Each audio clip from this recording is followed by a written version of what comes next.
se eu soubesse o que poderia achar, então me chegaria ao seu tribunal. Amém? Pode se assentar.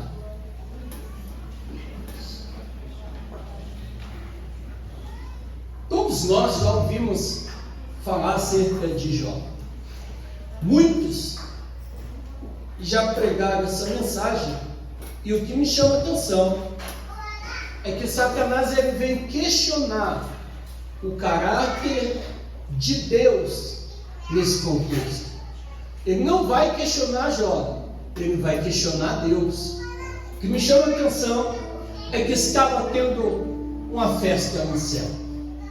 É interessante que quando Satanás vem, o Senhor pergunta: de onde vem? Eu venho de rodear a terra e passear por ela. Algo que me chama a atenção aqui é que o céu estava em festa. Quero eu entender que almas estavam aceitando Jesus. Que a Bíblia diz que quando almas aceitam o Senhor, há festa no céu. Aleluia! Só que o que me chama a atenção aqui, isso mexeu muito comigo, é que quando Satanás pisou no céu, a festa parou. O som parou. A música parou. Porque não tem como ter festa com o diabo no meio. Não tem como estar cultuando a Deus e o inimigo ali. Então eles param.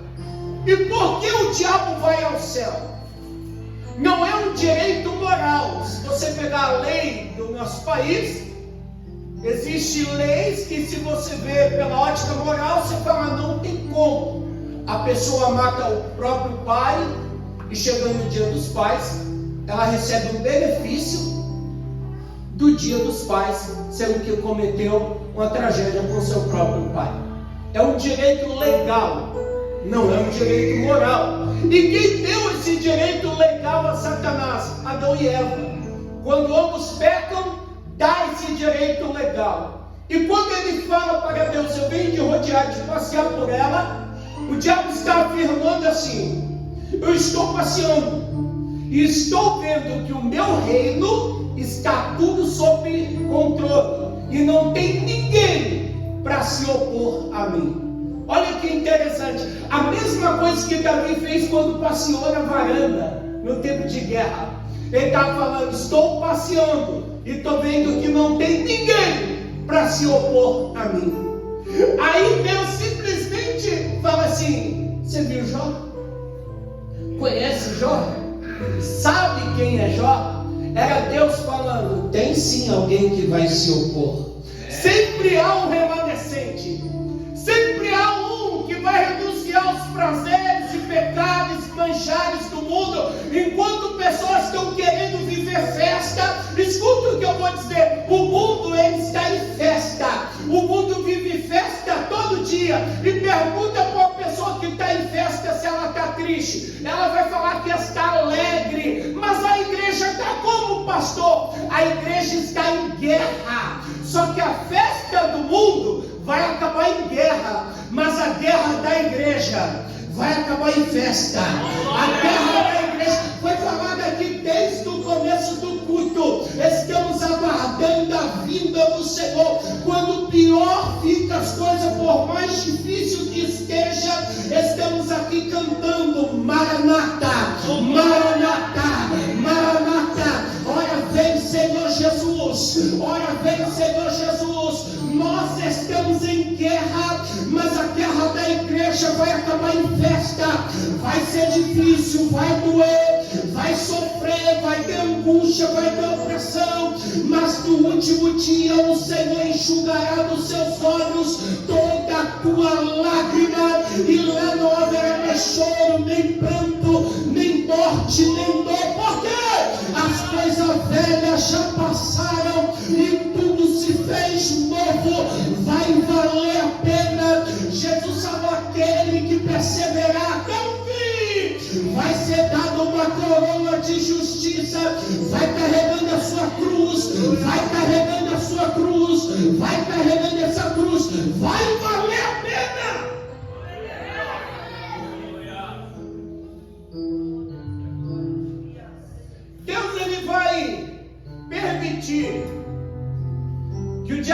diabo toca em Jó. O diabo ele vai fazer uma acusação a Deus, não a Jó. Uma acusação de suborno. Ele vai falar assim, ó, Jó só é porque o Senhor dá. Jó só adora porque ele tem tudo. E aí Deus falou, observaste, e falou, claro, o Senhor cercou Jó de bens. Essa expressão cercou, ele está falando, eu tentei atacar Jó pelo norte, mas o Senhor estava lá. Eu tentei atacar Jó pelo sul, o Senhor estava lá. Fui no leste, no oeste, o Senhor estava lá. Deixa eu te falar algo, ao nosso redor estão os anjos do Senhor. Ao redor está o diabo bramando como um leão, mas ao redor estão os anjos. Pastor, o que é isso? Enquanto houver santidade, o diabo não atravessa o limite da graça. O diabo tentou atacar tua casa, mas há um anjo lá falando, aqui você não entra. Você não lembra do Êxodo? Aonde houver sangue no umbral da porta, a morte não vai entrar, o mal não vai entrar. E você vai falar como salmista, caiu 1000 de um lado, 10.000 do outro, mas nós não seremos atingidos. Olha o tanto de coisa que o mundo enfrentou, mas olha você de pé aqui. Olha o tanto de dificuldade que passamos para chegar esse ano, nós estamos de pé aqui, estamos saudáveis aqui, prontos para adorar. Por mais que o diabo se levantou, vamos falar como Davi falou, o arco foi quebrado, assim como um aço do passarinheiro, nós escapamos e estamos de pé. Eu estou falando para alguém aqui que toda ferramenta preparada contra a tua vida não vai prosperar, e toda língua que se levantar em juízo, tu a condenarás.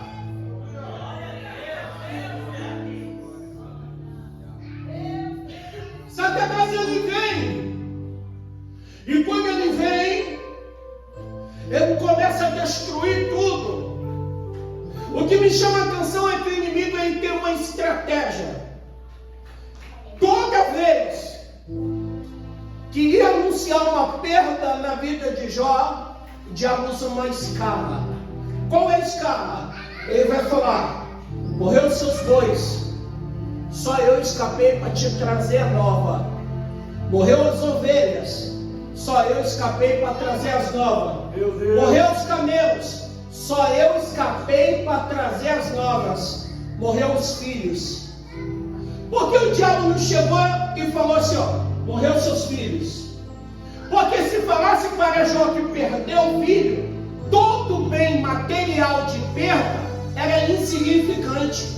Mas você entende que o diabo é insistente em desanimar e desmotivar você para o propósito? Você não lembra de Cristo? O diabo veio na tentação do deserto, tentou fazer com que Jesus trocasse a cruz por uma proposta. Ele falou assim, te dou glória, governo, domínio e poder. Jesus falou, não, quero a cruz. O diabo não conseguiu, ele fez o quê? Usou Pedro. Pedro falou, Jesus morre, não, eu morro por ti. Jesus falou, quero seu amor, não, Pedro, quero a cruz. Aí o diabo vai e usa Judas. Jesus permaneceu lá na cruz. O diabo insiste ainda e fala, se tu és Deus, desce daí. Se você é Deus, salva-te a nós todos. Se Jesus descesse da cruz, ele revelaria o seu poder. Mas ficando na cruz, revelou o seu amor. Jesus poderia descer da cruz, mas por amor a mim e a você, ele preferiu ressuscitar do túmulo. Agora, por mais difícil que esteja, aguenta esse processo, vai valer a pena.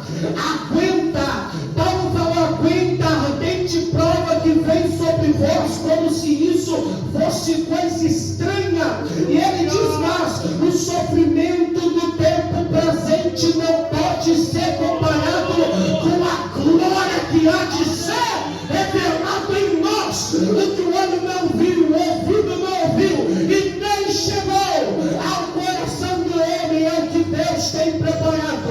É o que Deus tem preparado. É o que Deus tem preparado. É o que Deus tem preparado. Está doendo, eu sei. Está machucando, eu sei. Está difícil, eu sei, mas aguenta!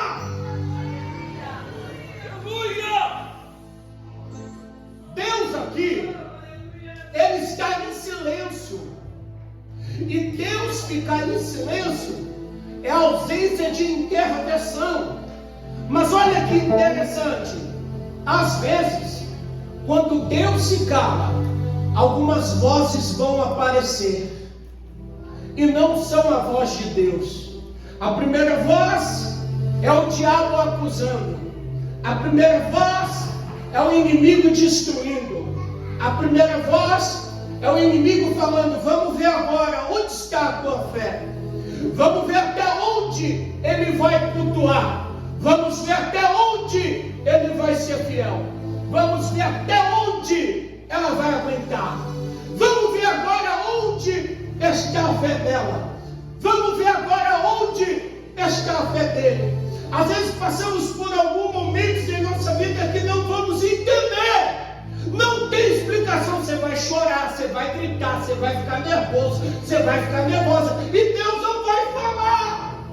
Jesus lavando os pés dos discípulos falou: o que eu faço hoje, vocês não entendem, mas um dia vai entender. Olha que interessante, hoje a gente vê muito bordões de Facebook, e tem uma frase assim, ó: fica em paz. Talvez você está igual José, você vai dormir escravo e acordar governador. Irmão, foi 13 anos acordando escravo, dormindo escravo, acordando preso, dormindo preso, sofrendo a calúnia, sofrendo a rejeição, a traição dos irmãos, o abandono. Alguém falando: José morreu, e Deus, ó, em silêncio. Mas chega uma hora que o silêncio vai ser rompido. Agora, por isso que o salmista falou: choro duro na noite, mas a alegria virá ao amanhecer. Agora, talvez você está passando pelo momento do silêncio de Deus. Deus não quer falar, mas Ele está contigo. Não é porque Deus não está falando que Ele te abandonou. Isaías falou: se possível, a mãe que amamente esqueceu o teu filho, todavia eu, Senhor teu Deus, não esqueço de ti. Ele não te esqueceu, não esqueceu tua casa. Não é porque você está passando por um momento difícil que Deus te abandonou. Não deixe Satanás colocar confusão na sua cabeça e achar que a culpa é sua, que você é culpado, que você é culpada. Tudo que você está passando está debaixo de um plano e de um propósito divino. Olha o contexto desse capítulo. Até para tocar em Jó, o diabo tem que pedir permissão, irmão, porque quem manda na sua vida é Deus. Martinho Lutero escreveu que o diabo não passa de um cão na coleira de Deus. Ele não toca, não faz nada se Deus não permitir. Mas se Deus permitir isso acontecer, é porque em lugar da nossa vergonha ter ido para a honra, e em lugar da nossa tristeza ter perpétua alegria.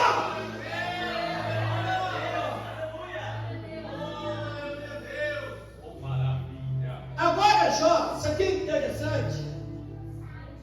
Jó vai sofrer. E quando Jó vai sofrer, o diabo vai vir e vai assistir o culto de Jó. Isso aqui é muito forte. Sabe por quê? No contexto geral, às vezes se preocupamos muito. Se preocupamos demais em agradar. Será que eu preguei bem? Será que eu falei bonito? Será que vão falar que eu tenho uma boa oratória, um contexto, que eu sou bom? Só que eu entendo que o culto para as pessoas é em forma de vozes, mas o culto para Deus sobe em forma de essência. Você não lembra do Rei Uzias? É ele aqui, Deus falando: está cheirando mal, hein?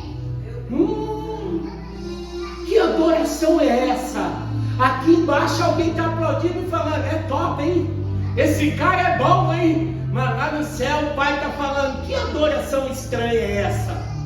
Que cheiro é esse? Então o diabo desce, o que ele vai fazer? Ele vai pegar o culto de Jó e vai levar para Deus.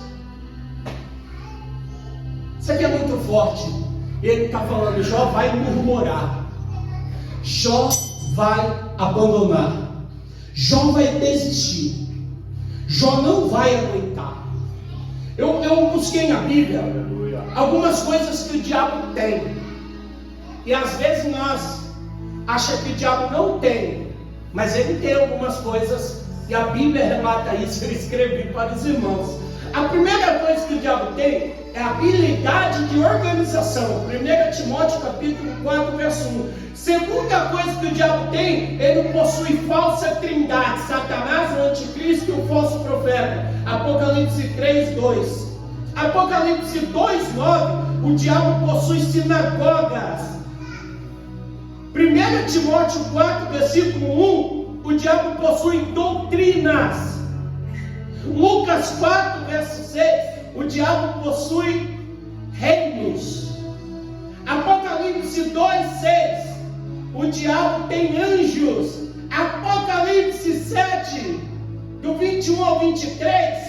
Satanás faz milagres. Só que eu coloquei uma coisa aqui só, que o diabo não tem, e que Deus acha em nós, que é tema dessa festividade aqui. E você percebe que a adoração de Jó colocou o diabo para correr. Abre a Bíblia no capítulo 3 de Jó, vê se o diabo está lá. É só um exemplo, não precisa abrir não. Abre no 4 de Jó, vê se o diabo está lá. Não está. O diabo só aparece no 1 e no 2. Por quê? A adoração de Jó colocou o diabo para correr.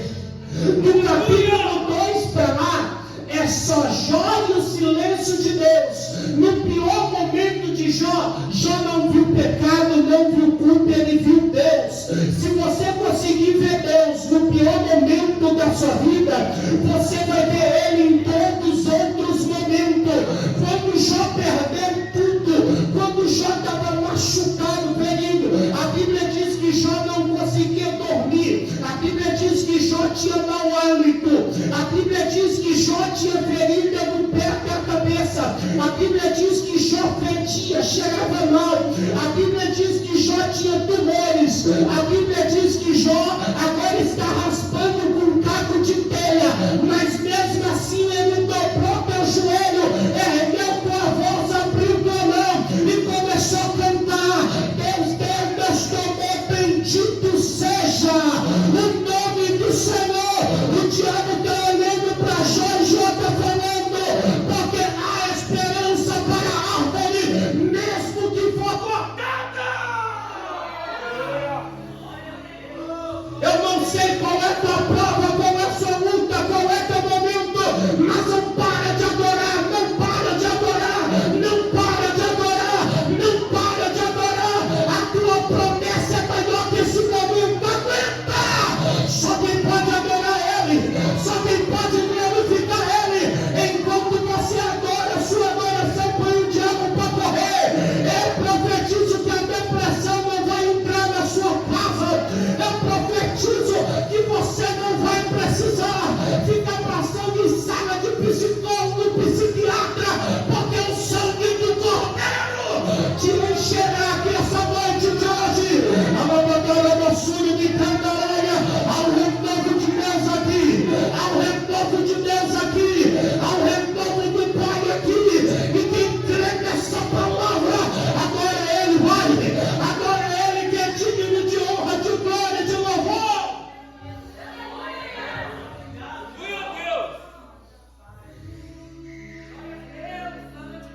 Está machucado, mas está adorando.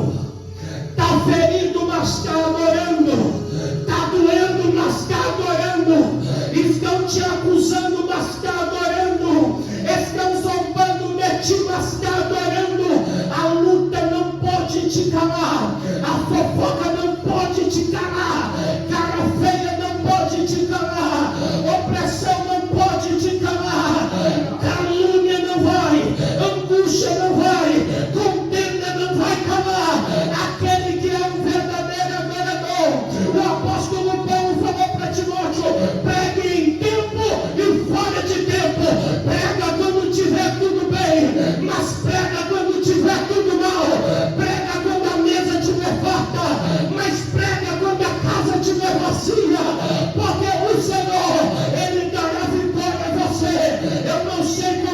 essa situação, mas eu falo para ti, não para de adorar.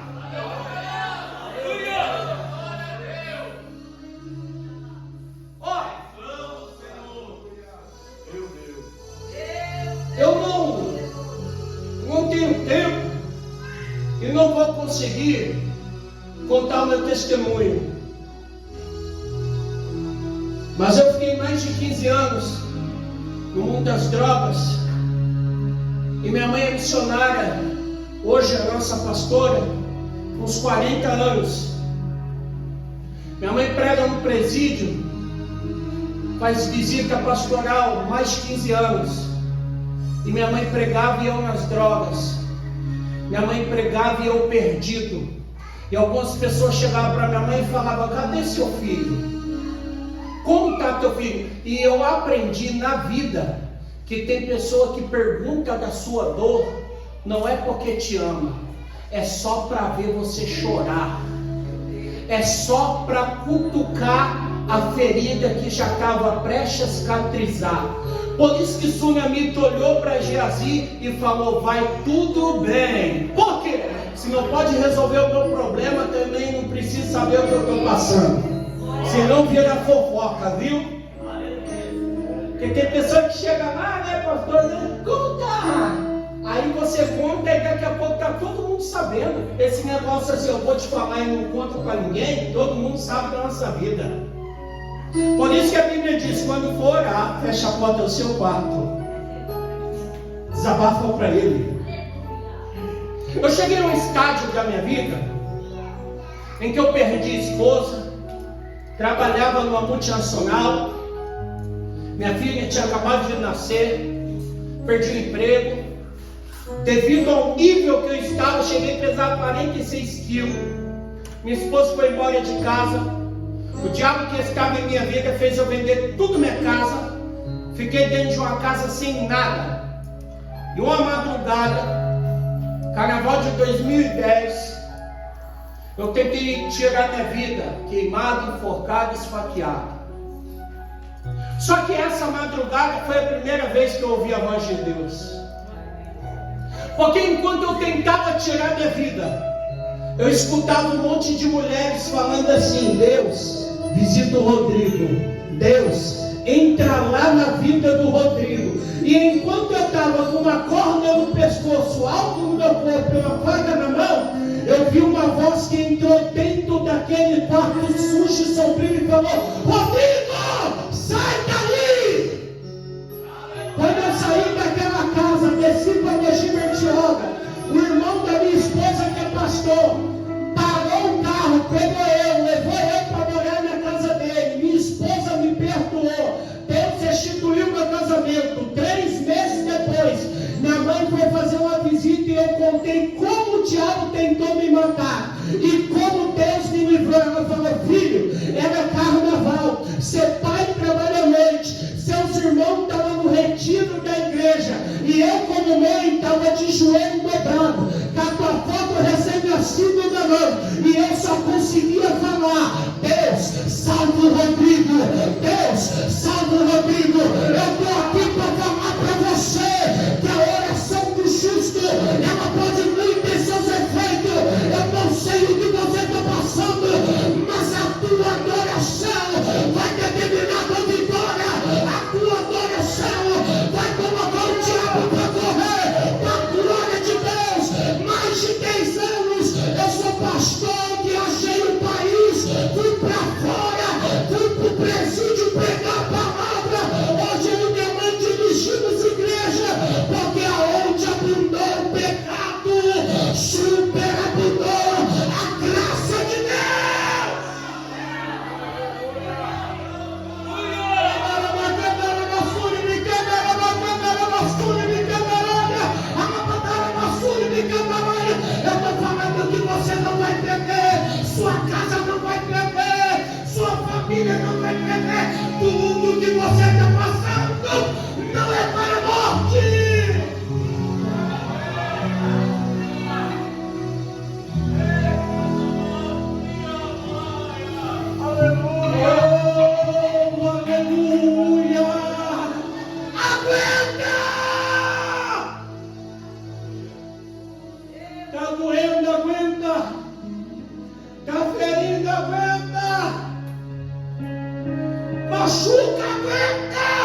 Enquanto você adora, Ele te cura.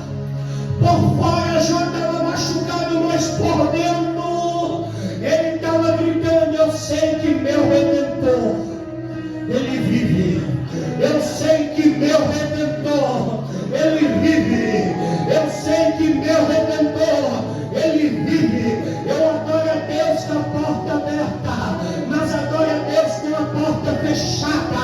Você não lembra de Estevão? Ele estava tomando pedrada e estava falando: eu vi. Irmão, desde a antiguidade, prova não parou a igreja, fornalha não para a igreja, cova dos leões não para a igreja, Pilatos não para a igreja, César não para a igreja, Coliseu não para a igreja, fogo não para a igreja, pedrada não para a igreja, guilhotina não para a igreja. Passou 2000 anos e estamos aqui cantando, clamando e bendizendo aquele que morreu, mas ao terceiro dia ressuscitou, tomou a chave da vida e da morte, e estamos cantando: abre a porta, as vossas entradas, porque entrará o Rei da Glória. Quem é o Rei da Glória? O Senhor dos Exércitos, o Deus forte na batalha. Ele é!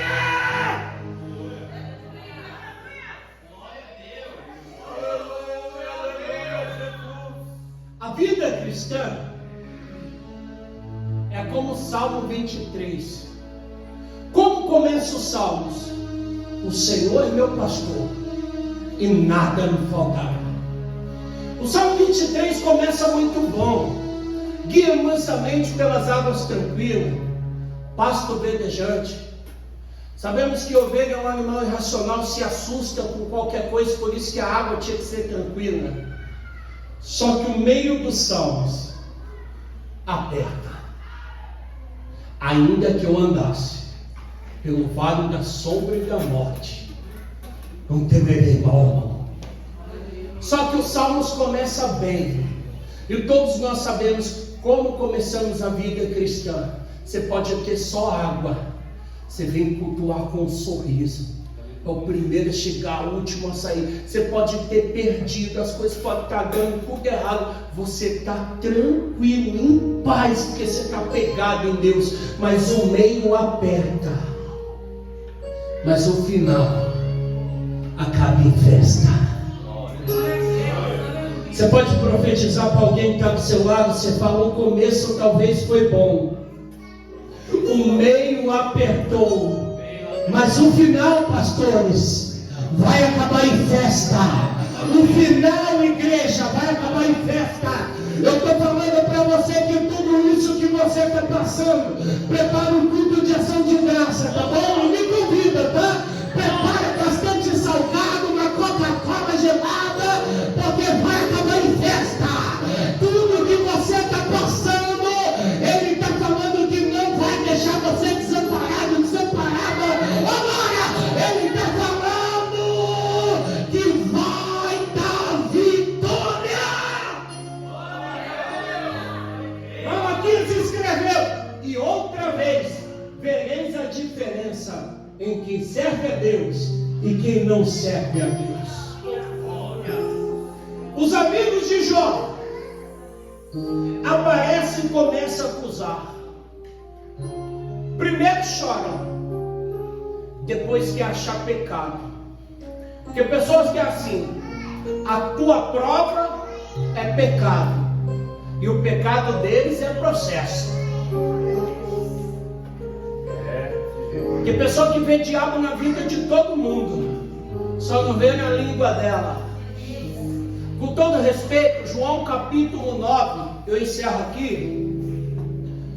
Os discípulos veem um cego de nascença e falam assim, ó, porque está preso na lei mosaica: Jesus, quem pecou para esse homem estar cego?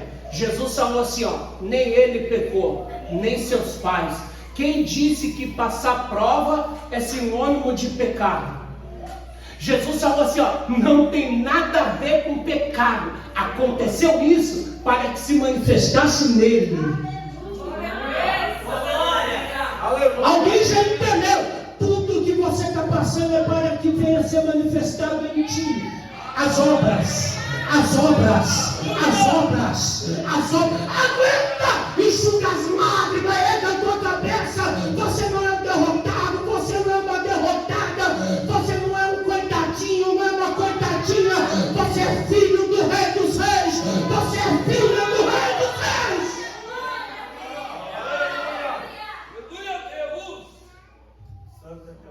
O primeiro amigo de Jó é Bildade. Ele era um teólogo, mas é um teólogo sem piedade. O segundo amigo de Jó é Zofar, um filósofo, compara Jó com planta, com fumaça, com erva. O terceiro é um profeta. Mas eu percebo que ele faz é o tipo de profeta que profetiza de acordo com o que ele está vendo. Eu aprendi que nem tudo que vemos é irmã. Sabe por quê? A terra está olhando para Saul, que ele está falando, é ele, hein? Ele é rei, hein? Tem aparência de rei, tem anel de rei, tem o cetro de rei, coroa de rei, ele está no trono de rei, mas o céu está falando, é rejeitado. E Davi está no pasto, e o céu está falando, é ele. É ele. Tem muita gente achando que é e não é. E tem pessoa que acha que não é. O mais importante é o seu testemunho perante Deus. Verdade, Deus. Deus falou assim: está me acusando, Satanás? Então vou usar meu servo Jó. Jó vai dar um checkmate mundial. E a fidelidade de Jó pôs Satanás no lugar dele. Jó começou a orar por aqueles que o feriam. Deus nos chamou para ser cura na ferida do nosso próximo. Não trazer infecção e inflamação. Não precisamos apontar, precisamos trazer solução. A moda é, você viu quem caiu? Tá, mas vamos fazer o que para levantar? Porque se tivesse a mesma velocidade para propagar o bem, ganharíamos mais almas. Mas infelizmente as pessoas acham que somos competidores ou rivais. Somos todos filhos de um só Pai, e há um só corpo. E Cristo é a cabeça. Então o que Jó fez? Você ser uma pessoa curada. O que é perdoar? Perdoar não é você esquecer. Perdoar é você olhar para a pessoa que te feriu e não sentir mais dor. Por isso que Jó está orando, porque ele é curado. Você é sarada, minha irmã. Não deixe isso entrar na sua cabeça, não. Você é sarado, meu irmão. Não deixe isso entrar na sua cabeça, não. Porque quem recebeu o sangue do Cordeiro não sai da igreja por qualquer coisa, não. Não larga Jesus por qualquer coisa, não. Aí sabe o que Jó falou? Eu já estou curado por dentro. Então, Senhor, salva meus amigos, abençoa meus amigos, abençoa aqueles que me feriram, aqueles que me abandonaram no pior momento da minha vida. Irmão, está contigo para comer carne é uma coisa, está contigo quando o maná está na mesa é uma coisa. Agora eu quero ver, está contigo quando o vento veio, a casa caiu, a tempestade veio, estão te acusando, estão falando mal. Por isso que a Bíblia diz: em todo momento ame o amigo, que na angústia ele será o seu irmão. Acaba aqui para você entender isso, ó. Jesus tinha 500. Dos 500 fica 120. Dos 120 fica 70. Dos 70 tem 12. Dos 12 fica 3. No pé da cruz, dos 3 só ficou João. Você entendeu? Que às vezes a tempestade veio, não é diabo não, não é macumba não, é Deus permitindo o vento vir para separar quem está contigo por aquilo que você tem e quem está com você por aquilo que você é. Aleluia! E aí Jó permaneceu, Deus restituiu, restaurou, deu tudo em dobro e ele foi fiel.